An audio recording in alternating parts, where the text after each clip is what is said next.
briefly about the project, Norfolk Active Pictures. It's a project that intends to capture, share and preserve the rich history and personal experiences of cinema going in Norfolk over the last 100 years. As Claire said, we're in the development phase, so we're trying to gauge interest and we're trying to spread our activities a bit broader and taking risks on a few things. This is obviously the programme for the Odeon, the opening day, and this is 1938. I'm not going to say much more about the material, just that I can see we've got they have the national anthem, and then they had an opening ceremony by the mayor at the time, who was Charles Watney, musical interlude, and then they had the films after that as well. In our collections of films of all kinds, all gauges, videos on all formats, we have a lot of material that does relate to cinemas. Starts off, perhaps the earliest film of cinema interest would be where a cinema manager would send somebody out with a camera and film the local people, then advertise that the film was going to be shown. See yourself on the screen, see yourself as others see you. And so by recording what were in effect local newsreels, they would build their audience, but also they kept the films because people had enjoyed seeing them, and some of those reached the archive.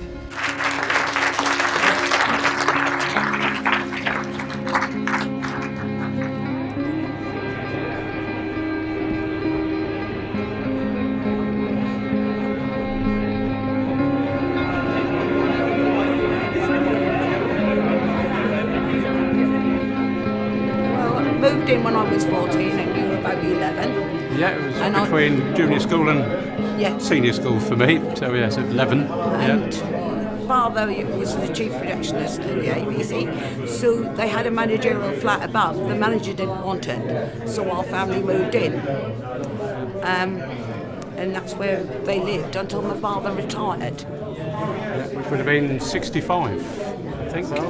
Yes, well, our flat led directly into the cinema. That's why it was. There were other flats there where other people lived, but they didn't have direct access.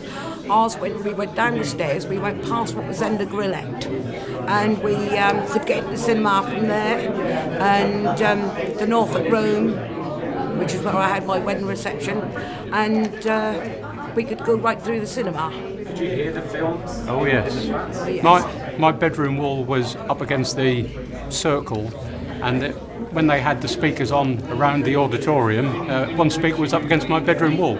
So, yes, 11-year-old, and especially for the midnight showings and things like that, I could hear what was going on in the cinema till it finished.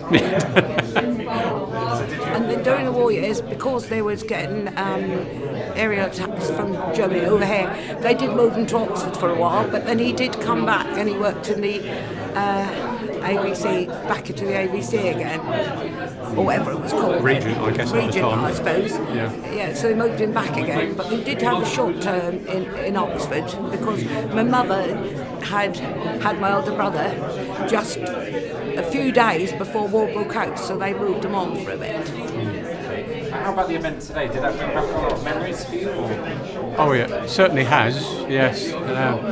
Looking at some of the old shots of Norwich, I've not seen those for a while, and things like the Hippodrome, I'd completely forgotten where that was or what it looked like, and I saw a picture a little while ago, and it took me a little while to realise. I think that's where there's a car park now. But I don't know how long ago that disappeared, but that came back from the back of the memory somewhere. James Stewart was stationed at St Faith's, and he used to come in the cinema, and he got to know my father, and he said to my father one day, "I'd like to see what you do." And father said, "Don't you want to see the film?" He said, "No, I know how it finished. I was in it." So I went and spent the time with my dad looking at what he has to do the films, and he actually was helping dad do it. He found that very interesting, so that was good.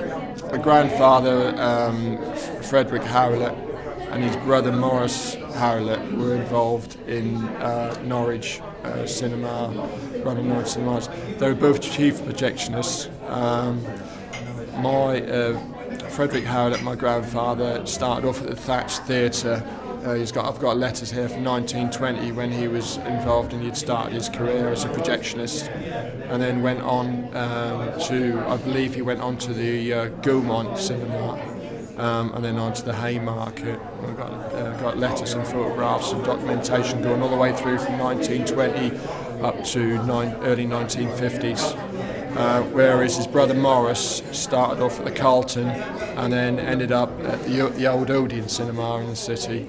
And there's letters with documentation where he's gone away to fight the fires during the Second World War in London as a firefighter, retained firefighter, and then he's got reassurances from Gaumont Cinema saying that he's kept his position open.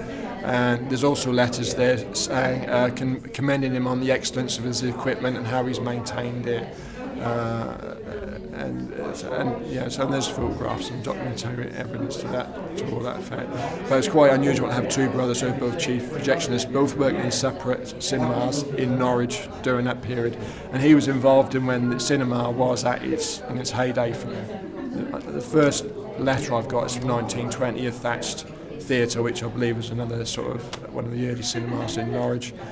And it takes them all the way through. Most of the letters and documentation all relate to sort of like the early 1930s up to sort of 1941 when he was taken away for the fire service. Well, this is concerning my late mother, whose name was Ivy Hannant, lived in Sproston on the outskirts of Norwich, and I'm her son, there's a youngest son, Peter Hannant. And Mum started off as in the cinema industry back in the early 1950s at the old Norvik in Prince Wales Road. I think she's more or less what I remember back then was as a ticket assistant in the ticket counter.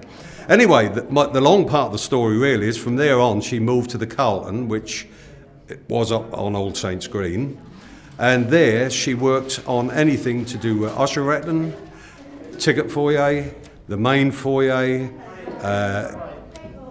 supplying ice creams and so on and so forth during the intermissions.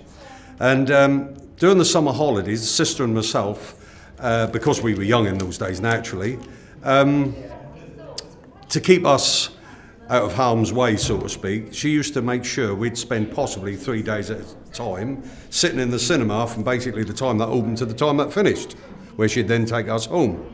And she'd come round like the intermission time and hand us a lollipop or an ice cream or whatever the case may be.